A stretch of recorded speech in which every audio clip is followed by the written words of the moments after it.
మీ business ఏదైనా మీ ఊర్లో promotion చేయాలంటే ఇప్పుడే సంప్రదించండి సిఎండి న్యూస్. సెల్ నంబర్ 9948588704 మరియు 6300465392. Address Tulasi hotel opposite Marasa complex, Madhu star studio. Welcome to CMD news. నా పేరు దివ్య. నేటి వార్తా విశేషాలు. విడవలూరు మండలం ఊటుకూరు పంచాయతీ ఇందిరానగర్ గిరిజనులు తమ భూముల వద్ద మీడియా సమావేశం నిర్వహించారు. ఇందిరానగర్ గిరిజన సాల్ట్ సొసైటీ సభ్యులు తాము సాగు చేస్తున్న భూములకు పట్టాలు మంజూరు చేయాలని ప్రభుత్వాన్ని కోరుతూ తీవ్ర ఆవేదన వ్యక్తం చేశారు. ఈ సందర్భంగా మీడియాతో వారు మాట్లాడుతూ, మా గ్రామంలో గిరిజనులు తరతరాలుగా సాగు చేసుకుంటున్న భూములకు పట్టాలు లేకపోవడంతో మా జీవనాధారమైనటువంటి భూములకు అక్రమదారులు ముప్పు కలిగిస్తున్నారని అన్నారు. ప్రభుత్వం గిరిజనుల భూములపై పట్టాలు ఇవ్వడం ద్వారా వారి హక్కులను పరిరక్షించాలని కోరారు. అక్రమదారులు మేము గిరిజనులం కనుక మాపై దౌర్జన్యాలకు దిగుతున్నారని, మాలో ముందుకు వచ్చి మాట్లాడే వాళ్ళు లేక, చదువు రాక మా స్థలాలను ఎప్పటి నుంచో అధికారులకు తెలియజేసినప్పటికీ మమ్మల్ని ఎవరూ పట్టించుకోవడం లేదని అన్నారు. మాలో ఒకడైనటువంటి చుక్కా మురళి అనే వ్యక్తి చదువుకొని మాకు న్యాయం చేయాలని మాట్లాడినందుకు అతనిపై లేనిపోని ఆరోపణలు చేస్తున్నారని తెలిపారు. మా భూములకు చుక్కా మురళి కానిస్టేబుల్కు ఎలాంటి సంబంధం లేదు అని అన్నారు. మా గిరిజనులకు సాల్ట్ సొసైటీ ఆధ్వర్యంలో గ్రామంలోని సుమారు 49 గిరిజన కుటుంబాలు ఉన్నాయని, వారికి ప్రభుత్వం గిరిజనుల హక్కులను గుర్తించి వారి భూములకు పట్టాలు మంజూరు చేయడం ద్వారా మా జీవనోపాధికి తోడ్పడుతుందని ప్రభుత్వాన్ని కోరారు. ఈ కార్యక్రమంలో కొమరగిరి నాగమణి, ఎండ్లా సుబ్బమ్మ, టెంబేటి పుట్టమ్మ, కొమరగిరి సుప్రీదిక, చుక్కా ప్రవళిక, భానుప్రకాష్, విఘ్నేష్, పోలయ్య తదితరులు పాల్గొన్నారు. రైతులకి మేము మా భూమి చెరువులు చేసుకునేదానికి ఇచ్చాము. వాళ్ళు సంవత్సరానికి ఫస్ట్లో స్టార్టింగ్లో 5,000 ఇచ్చారు. తర్వాత 8,000 లెక్కన ఇప్పుడు ఇస్తున్నారు. మాకు ప్రజెంట్ ఇస్తున్నారు. ఇప్పుడు మాకు మొత్తం 59 ఎకరాలు అయితే వాళ్ళకు పోను వీళ్ళకు పోను కాకిలు అడుగుపడింది కాకులు పాలైనట్టుగా మాకు వచ్చింది. లాస్ట్కి 43 ఎకరాలు వచ్చాయి, 49 ఎకరాలు వచ్చాయి. మా కాడ 49 మంది భాగస్తులు ఉన్నారు. ఇక్కడ ఎన్నోసార్లు గొడవ జరిగింది. ఇక్కడ వేరే వేరే వ్యక్తులు కూడా వచ్చి మాది భూమి చేయడానికి లేదని అడిగారు.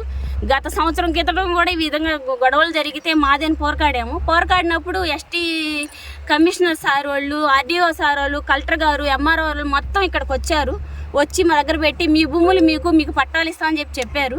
మాకు ఏ అధికారులు ఇది అందరూ మాకు చెప్పినా ఇంతవరకు పట్టాలు అయితే ఇవ్వలేదు.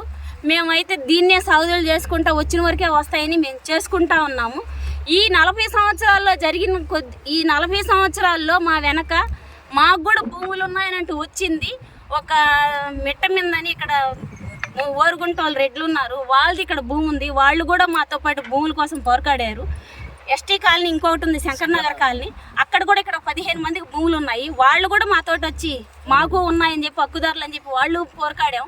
కానీ ఈ 40 సంవత్సరాలు ఈ పోరాడే మధ్యలో ఏ ఒక్క సంవత్సరం కానీ ఏ ఒక్క రోజు కానీ ఈ తోటపల్లి వాళ్ళు నిన్న వచ్చారు కదా భూములు అని చెప్పి చేపలు పట్టుకున్నాం గుంట్ల మాయ అని వచ్చారు కదా, వాళ్ళు ఏ రోజు మాకు భూమి ఉందమ్మని వచ్చిన వాళ్ళు మాతో కాదు.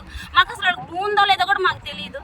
తర్వాత వాళ్ళు కొద్ది రోజుల తర్వాత అన్న మేము కూడా ఇక్కడ చేపలు పట్టుకుంటే బతుక్కుంటున్నాము, 2 సంవత్సరాల కిందటి నుంచి మా తాతల ముత్తాతల కాడి నుంచి మాకు భూమి ఉంది, ఆ భూమి కూడా మాకు ఇవ్వండి అన్న, మేము పోసుకుంటాం అని చెప్పి మాట్లాడారు.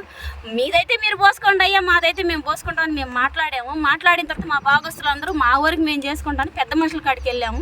వాళ్ళు కూడా వచ్చారు. వచ్చిన తర్వాత సరేరా ఎప్పటి నుంచో వాళ్ళు కూడా పేదవాళ్ళు, వాళ్ళకు కూడా ఇవ్వండి, మీది మీకు ఇచ్చేసారు కదా అని చెప్పి పెద్ద మనుషులు మాట్లాడారు. ఆయన మాట్లాడిన తర్వాత మేము వచ్చాము. వచ్చిన తర్వాత పెద్ద మనుషులు ఇక్కడ సున్నంతో ఇక్కడ వరకు మీది ఇక్కడ వరకు మీది అని చెప్పి వాళ్ళు చెప్పారు. చెప్పడానికి ఉన్న వాళ్ళు అడిగించేదానికి వచ్చారు. వాళ్ళు మేము ఎదుర్కొన్నాం. సార్ మీరైతే మీరు ఏమైనా చేయగలుగుతారు, మేమేం చేయలేము, మీ ఇష్టమైతే తీసుకోండి, మమ్మల్ని ఏం చేయలేము, మేము దిగులు పెట్టుకోలేము, మేము ఎవరానికి రాలేము.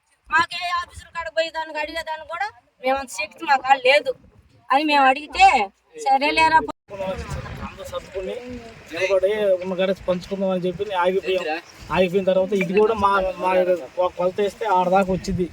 మా సర్వేలో వచ్చి పెద్దవాళ్ళు వచ్చి అందరూ చూపించి మీరు వాళ్ళకి మీకు ఎందుకు గొడవ పెట్టుకుంటారో అని చెప్పి మేము గత మనిషిని మించుకుంటున్నాం. గత మించుకుంటున్నాం, మీరు అక్కడి నుంచి ఆ ఒక్కరు మీరు అక్కడ తీసుకుంటారా, ఇంటి నుంచి మీరు తీసుకోండి అని చెప్పి పెద్ద మనిషి చెప్పేసి వెళ్ళిపోయాడు. అప్పుడేం తలకాయ ఉప్పి గుమ్మగా వెళ్ళిపోయారు. తర్వాత మేమేమంటే నమ్మకం మా కాడ డబ్బులు లేదు సార్, మా కాడ మేము నిదానంగా పోసుకుంటాం అని చెప్పి అనుకున్నాం. సమయానికి మాకు ఆ డబ్బులు లేక వాళ్ళు ఉంటే అంతవరకు వాళ్ళ కాడ డబ్బులు ఉన్నాయి కాబట్టి వాళ్ళు సభ్యున కొండ పోసేసుకున్నాం. పోసేసుకున్న తర్వాత మేము నిదానంగా నిన్న మొన్న స్టార్ట్ చేసాం దీన్ని. స్టార్ట్ చేసిన తర్వాత ఇది కూడా మాకు మాదే మాది అని చెప్పి నిన్నంతా వ్యవహారం చేసి పోయారు జరిగింది. నువ్వు చెప్పగా